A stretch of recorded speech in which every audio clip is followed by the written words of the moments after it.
Hello friends, అందరికీ నమస్కారం. ఈరోజు వీడియోలో నా 1 డే వ్లాగ్ ఎలా ఉంటుందనేది పెడుతున్నాను ఫ్రెండ్స్. చూడండి. వీడియోలోకి వెళ్ళే ముందు మీలో ఎవరైనా కొత్తగా నా ఛానల్ని చూస్తున్నట్లయితే సబ్స్క్రైబ్ చేసుకోండి.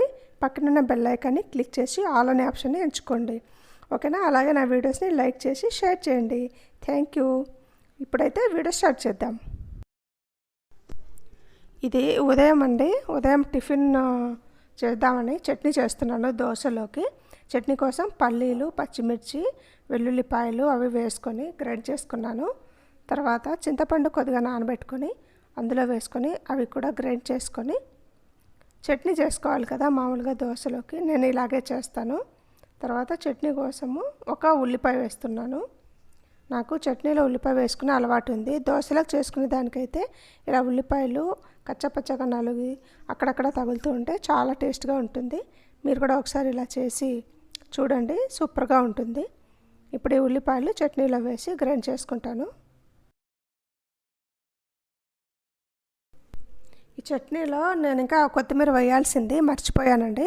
కొత్తిమీర ఫ్రిడ్జ్లోంచి తీసుకొచ్చుకోలేదు. తర్వాత గిన్నెలో తీసి పక్కన పెట్టుకున్నాను. ఇప్పుడైతే పక్కన ఉన్నాయి కదా ఎర్రగడ్డలు, దాంతో నేను ఉల్లికారం చేస్తున్నాను. ఉల్లికారం అంటే రెడ్ కారం అంటారు కదా, అది దోశలోకి చాలా బాగుంటుంది. మా ఇంట్లో అందరికీ ఇష్టం అనమాట. అందుకని కంపల్సరీ దోశ చేసుకున్న రోజు ఎర్ర చట్నీ, తర్వాత పల్లీ చట్నీ ఉంటుంది. అప్పుడప్పుడు సాంబార్ చేస్తాను. కారం సాంబార్ అది కూడా బాగుంటుంది. దానికోసం ఇప్పుడు ఉల్లిపాయలు కట్ చేసుకున్నా కదా, ఒక 5-6 ఎండుమిర్చి వేసుకొని కలర్ కోసం కొద్దిగా కారం వేసుకున్న, ఒక 4 రెబ్బలు వెల్లుల్లి వేసుకొని సాల్ట్ వేసుకొని గ్రైండ్ చేసుకొని పక్కన పెట్టుకున్నాను. ఇప్పుడైతే ఇది దోశపిండి నేను 2-3 రోజులకి సరిపడా ఒకేసారి వేసుకొని గ్రైండర్లో వేసుకొని ఫ్రిడ్జ్లో పెట్టుకుంటాను. ఒక పూటకు సరిపడా బయట పెట్టుకుంటాను అంతే. మిగతాదంతా ఫ్రిడ్జ్లోనే పెట్టేస్తాను. తర్వాత దీంట్లో కొద్దిగా సాల్ట్ వేసుకొని కలుపుకుంటున్నాను. నేను సోడా వేయనండి, ఎందుకంటే బాగా ఫర్మెంట్ అయి ఉంటుంది. చూసారు కదా, నురగగా బాగా ఫర్మెంట్ అయింది కాబట్టి దానికి సోడా అవసరం లేదు. ఎప్పుడైనా ఫర్మెంట్ కాని టైంలో, అంటే చలికాలం మనకి కొంచెం ఫర్మెంట్ అవ్వదు కదా, సరిగా పొంగదు, అలాంటప్పుడు కొద్దిగా సోడా పొడి వేసుకుంటే బాగుంటుంది. చట్నీలు, దోశపిండి అన్నీ రెడీగా చేసి పెట్టేశాను. ఇప్పుడైతే పూజ చేసుకుంటున్నాను.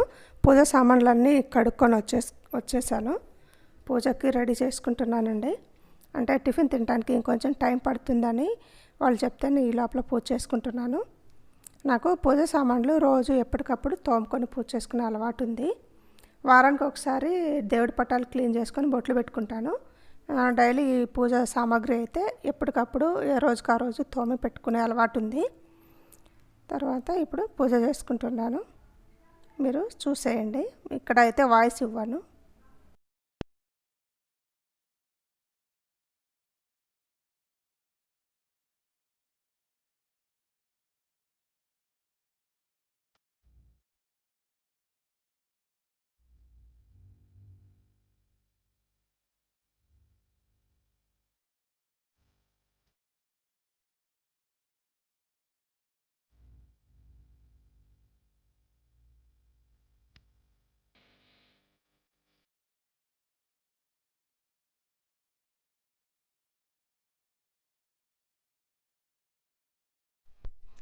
ఈరోజు దేవుడి ప్రసాదం కోసం నేను ఎండు ద్రాక్ష పెడుతున్నాను. ఇంట్లో ఫ్రూట్స్ ఏం లేవన్నమాట, అందుకని ఎండు ద్రాక్ష కానీ బెల్లం కానీ పెడతానన్నమాట.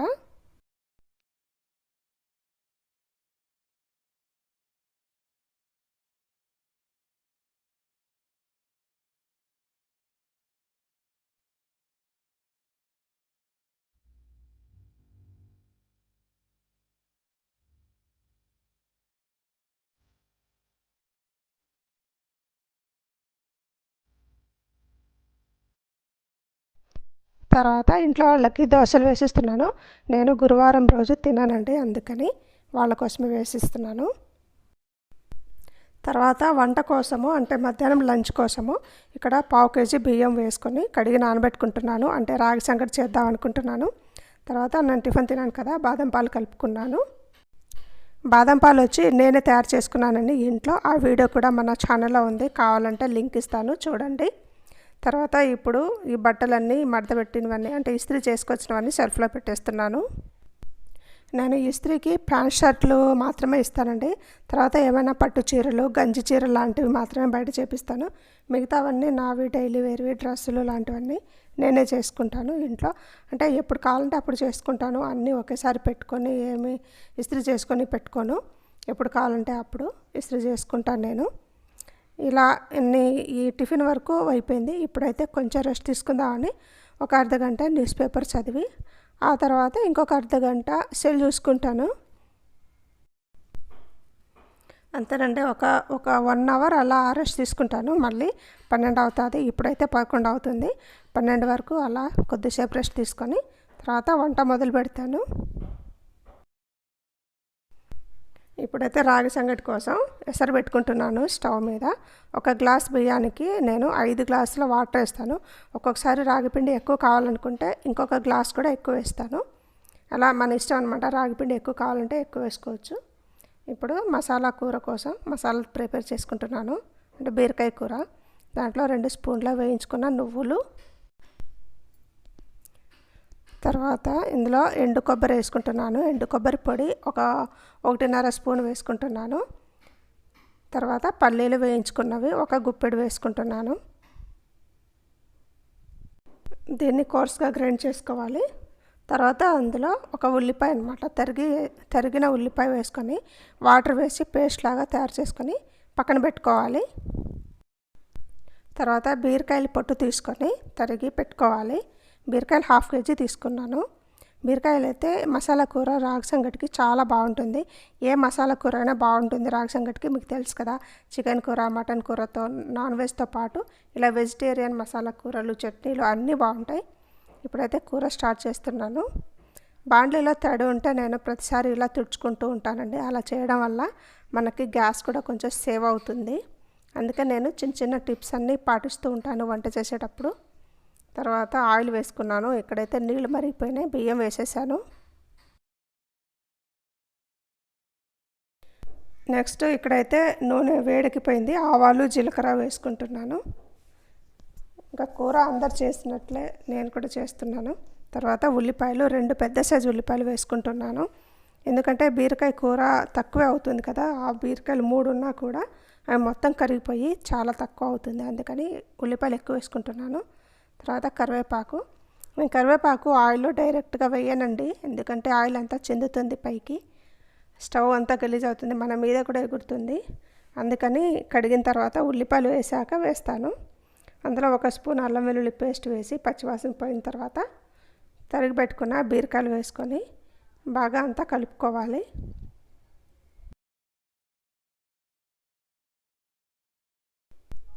మూత పెట్టి ఒక 5 నిమిషాలు మగ్గించుకుంటే బీరకాయలు మగ్గుతూ ఉంటాయి.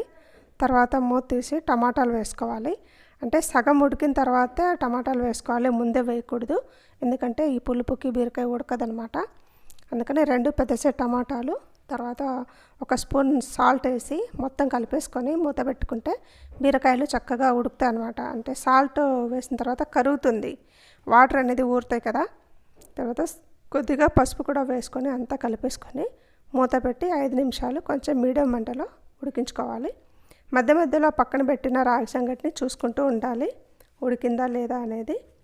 ఇప్పుడు ఇందులో మనం గ్రైండ్ చేసుకున్న కొబ్బరి మసాలా పేస్ట్ వేసుకున్నాను. ఈ మసాలా పేస్ట్ చాలా వైట్గా ఉంది. కూర కూడా అట్లే ఎల్లో కలర్లో వచ్చిందండి. తర్వాత కారం వేస్తున్నాను. 1.5 స్పూన్ కారము, 1 స్పూన్ ధనియాల పొడి, తర్వాత 1/2 స్పూన్ జీలకర్ర పొడి, 1/2 స్పూను గరం మసాలా వేసుకొని మొత్తం అంతా కలిపేసుకుంటున్నాను. కొంచెం పచ్చివాసన పోయే వరకు ఇవన్నీ బాగా మగ్గించుకోవాలి. ఒక 2-3 నిమిషాల సేపు అలానే కలుపుతూ ఉండాలి. తర్వాత సరిపడా వాటర్ వేసుకోవాలండి. ఈలోపు మనం అన్నం ఉడికిందేమో చూద్దాం. ఇప్పుడైతే అన్నం మెత్తగా ఉడికిపోయింది. ఇందులో రాగిపిండి వేసుకోవాలి. 1 కప్పు రాగిపిండి వేస్తున్నాను. అంటే సరిపడా వేసుకోవాలి. 1 కప్పు అంటే కప్పు కాదు, మనం చూసుకుంటూ ఉండాలి. అది ఎంతవరకు గట్టిగా ఉందా లూజ్ ఉందా అని దాన్ని బట్టి రాగిపిండి వేసుకోవాలి. ఇలా కలిపిన తర్వాత మొత్తం ఉండలు లేకుండా బాగా కలిపేసుకోవాలి. ఇంకా బీరకాయ కూరలో సరిపడా వాటర్ వేసుకోవాలి. ఫస్ట్ ఒక సగం గ్లాస్ వేసాను, తర్వాత 1 గ్లాస్ వేసాను. థిక్నెస్ని బట్టి కూర వాటర్ అనేది వేసుకోవాలి మనకి. ఇలా వేసుకున్న తర్వాత మూత పెట్టి ఇది సిమ్లో ఉడికించుకుంటే బాగుంటుంది.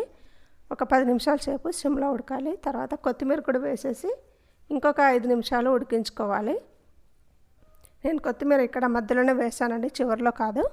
కొత్తిమీర కూడా ఉడకాలి కదా, అందుకని మూత పెట్టేసి ఇంకొక 5 నిమిషాల సేపు సిమ్లో పెట్టుకుంటే కూర రెడీ అయిపోతుంది. చూసారా, ఇప్పుడు కొద్దిగా ఆయిల్ అనేది పైకి తేలింది, కూర రెడీ అయిపోయింది. ఇక్కడ రాగి ముద్ద కూడా రెడీ అయిపోయింది. సర్వ్ చేసుకొని లంచ్ కూడా ముగించేస్తున్నాం.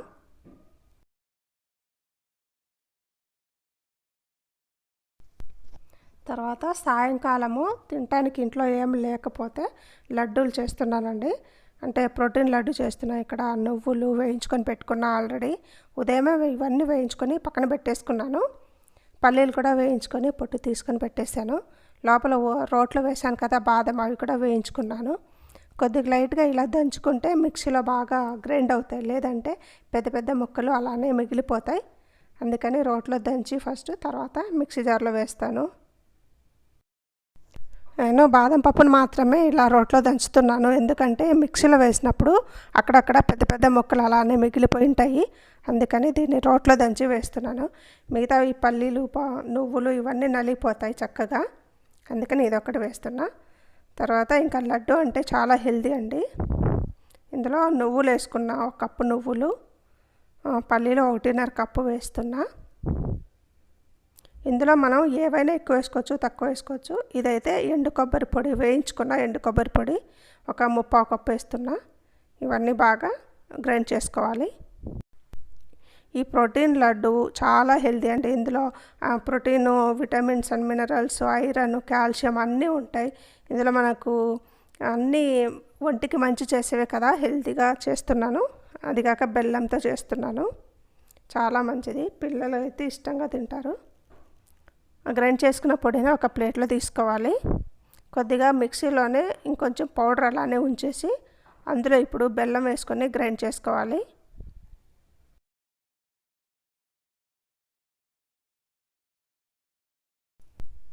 బెల్లము పొడి చేసుకున్న బెల్లం అయితే వేసుకున్నాను, 1.5 కప్పు వేసుకున్నాను. అంటే ఇదైతే కరెక్ట్గా స్వీట్ సరిపోయింది.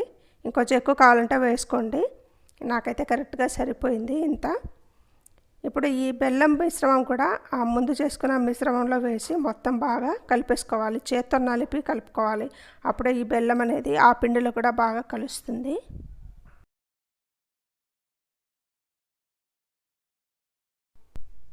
ఈ బెల్లం పొడి తర్వాత ముందు చేసుకున్న అది పల్లి పొడి 2 బాగా కలిసేలాగా కలుపుకోవాలండి. ఈ హెల్తీగా చేసుకోవాలి. ఏమైనా ఇంట్లోనే స్నాక్స్ అనేది చేసుకుంటూ ఉంటే మనకి హెల్త్కి హెల్తీ, తర్వాత మనీ కూడా సేవ్ అవుతుంది. ఇలా చేసుకోండి. ఏదైతే అది మన ఇంట్లో ఏముంటే దాంతోనే స్నాక్స్ చేసుకుంటూ ఉంటే చాలా మంచిది, హెల్త్కి మంచిది. ముఖ్యంగా బయట చిరుతిండ్లు అనేది కొంచెం తగ్గించుకోవాలి, పిల్లలకి మనకి మంచిది కాదు. అందుకని నేను చాలా వరకు ఇంట్లోనే స్నాక్స్ చేస్తూ ఉంటాను. బయట అనేది చాలా తక్కువ. అందులో మనం వేయించుకున్న జీడిపప్పులు వేసి ఉండలు చుట్టుకోవాలి. ఇలా చేసుకుంటే లడ్డూలు రెడీ అయిపోతాయి.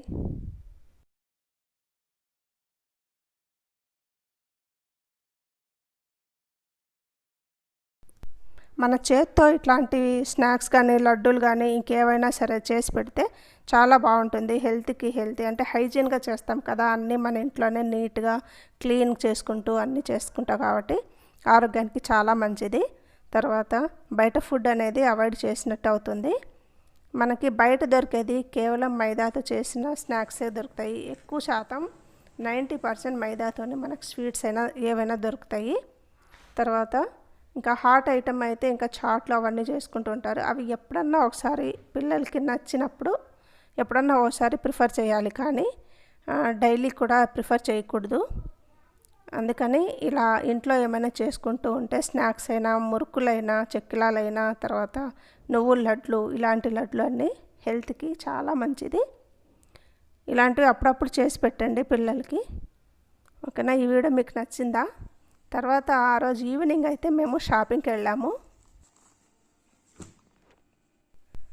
తర్వాత ఈవినింగ్ 6:30, 7 ఆ టైంలో మేము షాపింగ్కి వెళ్ళామన్నమాట. మా అన్న కూతురు వస్తే తనని తీసుకొని నాకు తోడుగా ఉంటుంది కదా అని తీసుకెళ్ళాను. షాపింగ్కి వెళ్ళి ఇలా కుర్తాలు, కొన్ని పలాజోలు, కాటన్ శారీస్ తీసుకుందామని వెళ్ళాను, తీసుకొచ్చుకున్నాను. ఇదైతే 799 కుర్తా అండి. మెంతి కలర్లో ఉంటుంది, ప్యూర్ కాటను. తర్వాత ఇది వైట్ థ్రెడ్తో థ్రెడ్ వర్క్ వచ్చింది. ఇది మిషన్ వాష్ కూడా చేసుకోవచ్చు, దానిపైన ఎక్కువ ఎక్స్ట్రా ఏం లేవు, ఓన్లీ థ్రెడ్ వర్కే ఉంది. చూడండి చాలా బాగుంది, నాకైతే చాలా బాగా నచ్చింది. సైడ్ స్లిట్స్ వచ్చి దీనికి పాకెట్ కూడా వచ్చిందండి. ఈ పాకెట్లో ఒక సెల్ పడుతుంది. ఇంకా మనకి లేడీస్కి ఎక్కడ పాకెట్స్ ఉండవు కాబట్టి దీనికైతే వచ్చింది. మనం దీంట్లో ఎక్కడికైనా వెళ్ళినప్పుడు కర్చీఫ్ కానీ సెల్ ఫోన్ కానీ మాస్క్ కానీ పెట్టుకోవచ్చు. ఫ్యాబ్రిక్ అయితే చాలా బాగుంది, నాకు చాలా బాగా నచ్చింది. ఇది పలాజో. ఇదైతే సాఫ్ట్ కాటన్ అనమాట, చాలా మెత్తగా స్మూత్గా ఉంటుంది.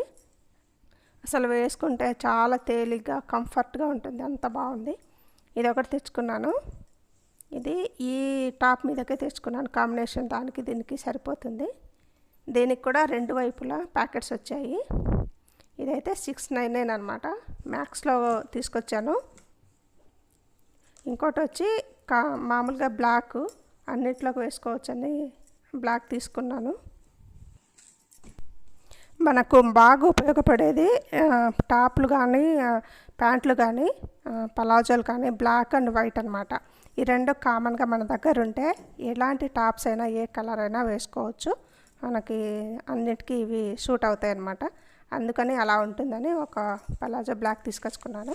తర్వాత ఇది కాటన్ శారీ, కళాంజలి కాటన్ శారీ. ఈ శారీ అయితే చాలా బాగుంది, ఫ్యాబ్రిక్ అయితే సూపర్గా ఉంది. ఎంత సాఫ్ట్గా ఉందంటే మెత్తగా, అంటే దీనికి గంజి కూడా అవసరం లేదంట, మనం డైరెక్ట్గా ఉతికి అలానే ఇస్త్రీ చేసుకొని కట్టుకోవచ్చు. అంత సాఫ్ట్గా ఉంది, చాలా బాగా నచ్చింది నాకు. కలంకారీ ఎవరికి నచ్చదు, కలంకారీ అంటే అందరు ఇష్టపడతారు కదా, అందుకే ఇది ఒకటి తెచ్చుకున్నా. ఇంకొకటి తెచ్చుకున్నాను మల్మల్ కాటన్ అని, అది ఆల్రెడీ టైలర్కి ఇచ్చేసాను కుట్టించుకుందామని. తర్వాత ఈ శారీ మీద కొద్దిగా డిజైన్ పక్కన డ్యామేజ్ వచ్చింది.